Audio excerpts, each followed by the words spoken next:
Bonjour à tous, on continue notre voyage dans l'acquisition de la vraie foi avec le livre Les Conseils expliqués. On est au 6e paragraphe. Le 6e paragraphe, c'est un point essentiel pour tout notre judaïsme. Il y a écrit comme ça.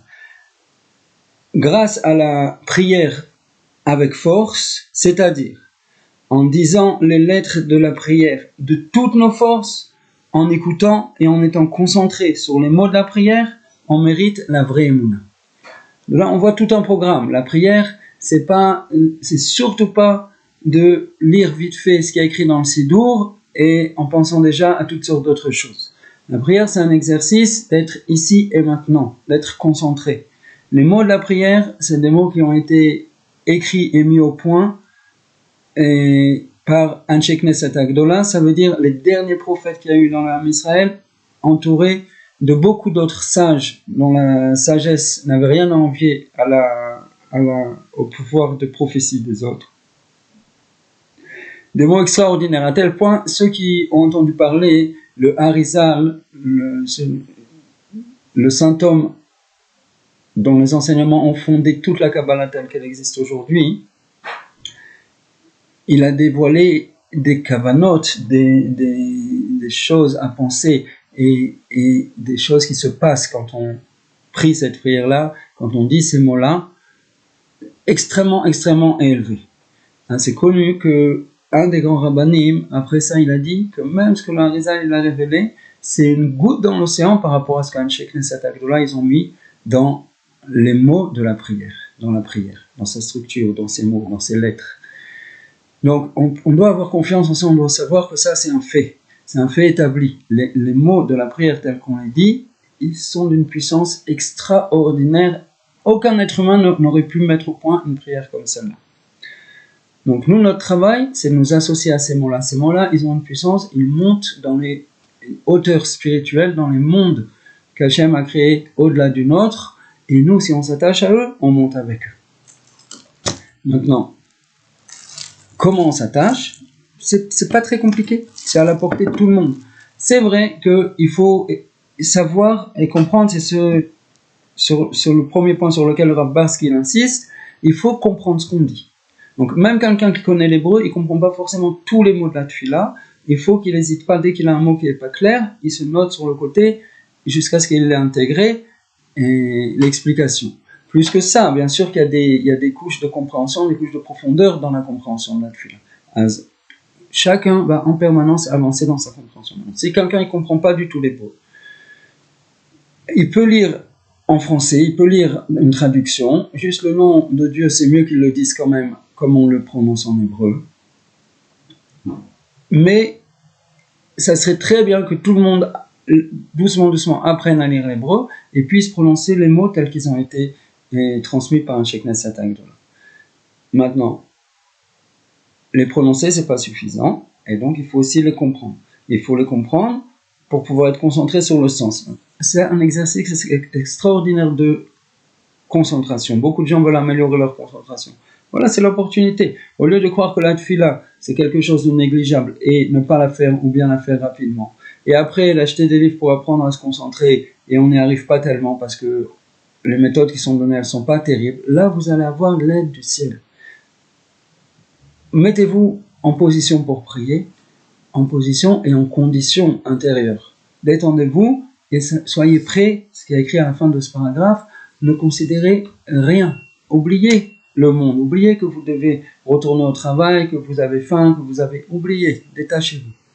Concentrez-vous, maintenant je vais dire ces mots-là. Et même le Shaliach Tzibour, même si je prie avec un minyan et que bientôt ils vont dire le Kaddish, etc., c'est pas mon affaire. Et même la Gdusha, si je suis au milieu de la Hamida, c'est pas mon affaire. Il y a écrit dans la halakha que si on entend qu'on dit la Gdusha, il faut s'arrêter, se concentrer sur la réponse du Shaliach Tzibour, en ayant l'intention nous aussi de répondre.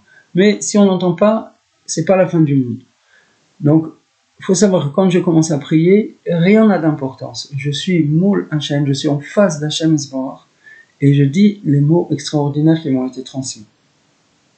Et moi, mon travail, c'est de me concentrer sur les lettres. Ceux qui peuvent visualiser les lettres, c'est une très bonne chose, et sur les mots, et d'attacher ma pensée à ce que je dis. Ça a l'air simple, c'est pas du tout simple. Il faut être concentré sur ce qu'on dit et le vivre. on peut ajouter une dimension mélodramatique. C'est connu qu'aujourd'hui, il y a une forme de thérapie qui est par le mélodrame. Le fait de jouer, entre guillemets, des scènes, ça nous permet de faire sortir toutes sortes de choses qui nous bloquent intérieurement. On peut faire ça dans la tefila.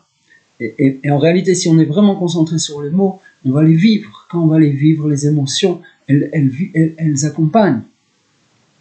Donc, ça, c'est très bon de faire ça. Pourquoi ? Parce que ça aide à la concentration. Plus je vais être concentré aux mots, comme j'ai dit tout à l'heure, mon effet va être attaché à ces lettres extraordinaires, à ces mots extraordinaires. Je vais les envoyer à Hachem, les donner à Hachem en cadeau. Plus ma tefila, elle va être forte. C'est plus important cet aspect-là que même l'aspect qui est de demander à Hachem le contenu du sens des paragraphes de la Hamida. Bien sûr qu'on pense ce qu'on dit, on demande, c'est des demandes, mais l'essentiel d'être attaché à ces mots extraordinaires. Donc ça, c'est quelque chose qu'il faut développer, aussi bien au niveau concentration, au niveau détachement, qu'au niveau compréhension.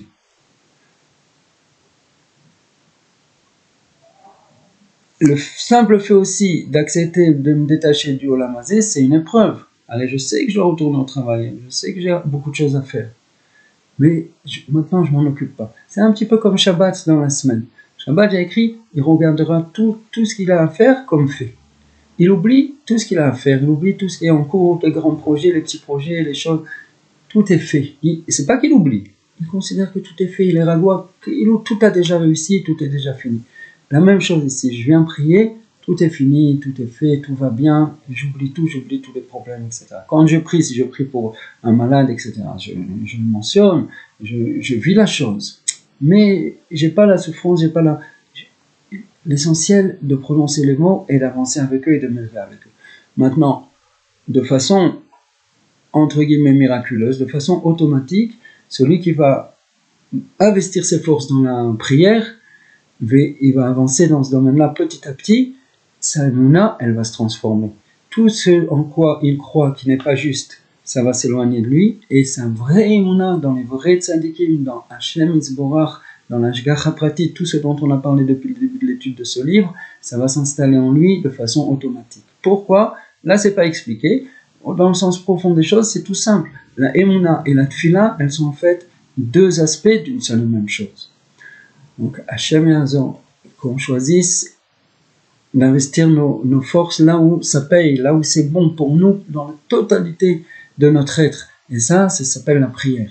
La vraie prière, pas la prière avec tous les stéréotypes qui sont attachés à ce mot et dans notre perception des choses. La prière, c'est un travail, c'est un exercice de travail. Ça s'appelle le travail du cœur. C'est entre moi et mon Créateur. Rien n'existe, je me tiens en prière devant lui et j'ai des mots qui sont un lien extrêmement puissant entre lui et moi. J'ai pas d'autre opportunité d'être aussi proche de lui. Que Dieu nous aide, ouvre notre cœur à la prière dans la joie et qu'on puisse avancer sur cette voie, purifier notre émouna et vivre la lumière du Da'at Elyon, de la connaissance suprême d'Hachem Yisborach, jusqu'à ce que vienne le Mashiach et nous enseigne encore d'autres moyens d'avancer dans cette voie extraordinaire. En attendant, Kol HaYeshuos, et à bientôt.